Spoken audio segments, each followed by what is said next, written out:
क्या धर्मेंद्र प्रधान ने जिन 20 सांसदों का तस्वीर शेयर किया उसके अंदर इतनी ताकत धर्मेंद्र प्रधान के अंदर है कि अगर मोदी ने उनका छात्रों के इस आक्रोश पर इस्तीफा मांग लिया तो यह 20 सांसद एक साथ मिलकर के मोदी सरकार गिरा सकते, सरकार का खेल खत्म कर देंगे।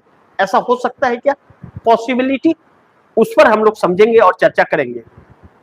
वह इस तरह की शिक्षा मंत्री धर्मेंद्र प्रधान ने जो 20 सांसदों के साथ धमका दिया है कि सरकार गिर जाएगी, इस सरकार के पास इस वक्त 292 सांसद, 292 सांसद है। वह 26 जो टूटे थे वह इनको वोट नहीं कर सकते, वह उनके ऊपर नोटिस है, उन्हें छोड़ दीजिए। 292 है एनडीए गठबंधन के साथ, जिसमें 53 सांसद एनडीए गठबंधन के लोगों के। तो अगर इस सरकार के 292 में 20 सांसद निकल जाते हैं तो वह बचते हैं 272, और बहुमत का आंकड़ा भी 272 का ही होता है,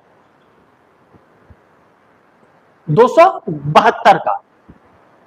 तो सरकार अधेड़ में पड़ जाएगी।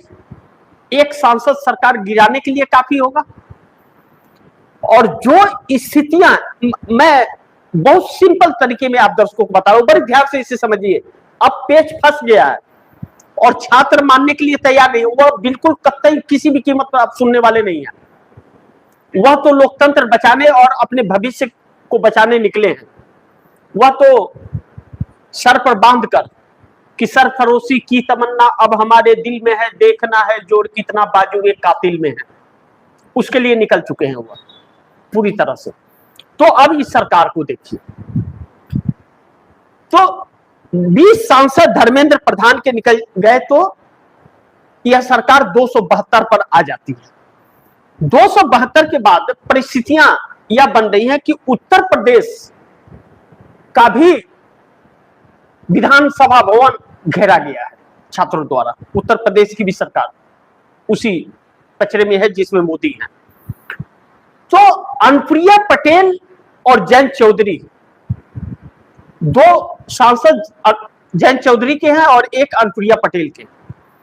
यह कौन सा चेहरा जा करके अपने क्षेत्र में दिखाएंगे, जबकि जयंत चौधरी पश्चिमी उत्तर प्रदेश मुजफ्फरनगर से आते हैं और छात्र, किसान, मुस्लिम, जाट यही उनको वोट करते हैं और यही इनसे दूर हो रहे हैं क्योंकि यह मोदी के साथ है। अनुप्रिया पटेल और जयंत चौधरी छोटी पार्टी है, नाम मात्र के आते हैं इनके। अनुप्रिया पटेल तो इकलौती सांसद है, तो उनका क्या होगा? मिर्जापुर क्षेत्र से आती है उत्तर प्रदेश की। तो यह तीन कतई इनके साथ नहीं रहेंगे, यानी कि यह सरकार एक झटके में 269 पर आकर के खड़ी हो जाएगी और सरकार गिर जाएगी एनडीए गठबंधन के सपोर्ट के बावजूद। यानी कि मोदी सरकार का द एंड कर देंगे 20 सांसद। धर्मेंद्र प्रधान अगर इस तरह की धमकी दे रहे हैं सरकार गिरा देंगे, तो यह 20 सांसद सरकार गिराने के लिए कारगर साबित हो सकते हैं। मोदी का खेल खत्म हो सकता है, इसमें कोई शक किसी को नहीं होनी चाहिए। अब दूसरा बड़ी महत्वपूर्ण बिंदु यह है कि इसमें डीयू ने छात्रों को धमकी दिया है, छात्रों को धमकी दिया है कि जो छात्र आंदोलन में जाएंगे यूनिवर्सिटी उनको निकाल करके बाहर कर देगा या उनके ऊपर कार्रवाई करेगा। डीयू के छात्र चांसलर जो हैं बगैर सरकार के इजाजत के ऐसा नहीं कर सकते। जब मोदी का कोई सभा होता है तो यूनिवर्सिटी, कॉलेज, स्कूलों से बच्चों को भेजा जाता है कि नहीं जाओगे तो तुम्हें फेल कर दिया जाएगा या तुम्हारा अटेंडेंस कम कर दिया जाएगा या तुम्हारे साथ एक किया जाएगा। तो लाजमी है कि उन्होंने किया होगा और यह आदेश आया यूनिवर्सिटी का। आने के बाद जब छात्रों को यह कहा गया कि जो भी इस आंदोलन में शामिल होगा उसके ऊपर कार्रवाई करेंगे। Leader of opposition Rahul Gandhi का इस पर तुरंत बयान आया जो पैनी नजर इस सरकार पर बनाए रखे हैं। उन्होंने साफ तौर पर यह कह दिया कि यूनिवर्सिटी हो, कॉलेजेज हो, चांसलर और प्रोफेसर अपनी हद में रहे, अपनी हद में रहे और संविधान के ऊपर जाने की कोशिश भी की तो उन्हें याद रखा जाएगा और उन पर निगरानी चल रही है। यह कौन कह रहा है? इस देश का लीडर ऑफ अपोजिशन, जो कानूनी तौर पर और संवैधानिक तौर पर शैडो प्राइम मिनिस्टर के रूप में जाना जाता है, वह शख्स राहुल गांधी ने खुलेआम यह बात कही। अब इसके बाद माहौल बढ़ रहा है और छात्रों के हौसले और बुलंद हो रहे हैं पूरी तरह से। जिस तरह राहुल गांधी ने कदम आगे बढ़ाया है और जो छात्रों को सपोर्ट किया है, क्योंकि इन छात्रों का इस सारी व्यथा को लेकर के 3 महीने से तकरीबन 3 महीने से ज्यादा हो गए थे, सुप्रीम कोर्ट के कॉकरोच कहने के पहले से वह छात्रों के खिलाफ इस तरह का अलग अलग मूवमेंट चलाते रहे और लगातार कांग्रेस का छात्र संगठन और यूथ कांग्रेस लगातार 85 शहरों में वह प्रदर्शन कर रही थी और लाठी खा रही थी, जिसे मीडिया नहीं दिखा दे रहा था।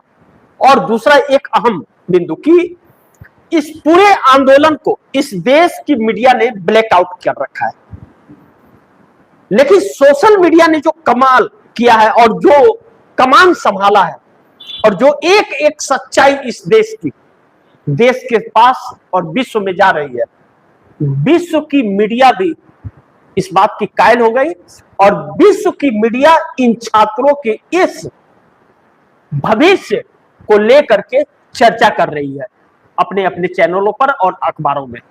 लेकिन हमारे देश की मीडिया अभी भी इन छात्रों में कमियां ढूंढ रही है और लिपापोती करके सरकार को बचाने की कोशिश कर रही है। इसके 2 कारण हैं, वह भी आप दर्शक समझिए। इन छात्रों ने जिस तरह से चुनौती दी है इस देश की मीडिया को और सरकार को कि गोदी मीडिया को उसकी असली औकात दिखाने की कोशिश की है और वह चेहरा दिखाने लायक यह लोग नहीं बचे। यह लोग किसी एक व्यक्ति का इंटरव्यू नहीं ले सकते वहां जाकर के, सुरक्षा घेरे के अंदर भी यह नहीं हुआ खड़े हो पा रहे हैं, पहली चीज। दूसरा, इन छात्रों ने इस सरकार को यह दिखा दिया है कि तुम्हारे हाथ में प्रशासन हो सकता है, मीडिया हो सकती है, लेकिन हम किसी की जागीर नहीं है। यह बात ध्यान रखिए। यह 2 चीजें मोदी सरकार के लिए बहुत बड़ी संकट उत्पन्न करती हैं। अब ऐसे में सरकार के पास कोई स्थिति, कोई ऐसा रास्ता नहीं बच रहा है कि जिस रास्ते से सरकार निकल पाए।